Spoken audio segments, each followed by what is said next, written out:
Welcome back to our channel. Hello. Question 28 is about single slit interference pattern. It talks about how to increase the width of the central maximum. First of all, you need to look up for an equation from the data booklet. You got it? Theta equals lambda over b. And then you have to interpret this equation.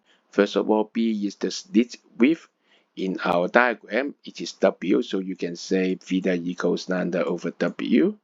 And what is theta? Theta is the position for the first minimum. So from the center, approximately theta up. This is the position for the first minimum. Theta down, negative theta. It is the position for the first minimum. Actually, this is the boundary for the central maximum. So the central maximum is here approximately. So when these two position goes up, the width of the central maximum increases. So think about how to increase this width. Okay, first of all, if you pull the screen to the back, increase D,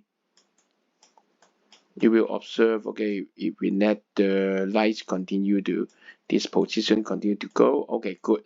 The central maximum will increase because the two boundary of the first minimum spread out.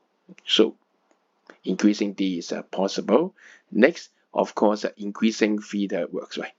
If we have another theta that is bigger, of course, the central maximum width increases. So the method is increase theta.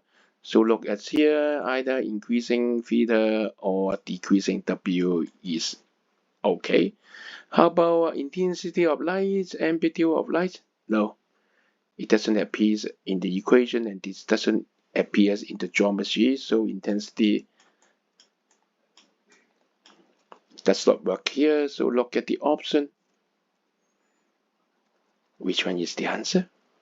Think about it. Increasing lambda,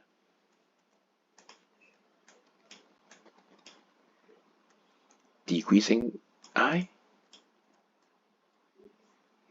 decrease D, decrease W. Yes. So the answer is D. So it's very important for you to understand the meaning of every terms in the data booklet. Try to look it up from the internet, the annotated data booklet. You get some insight of it. Thank you.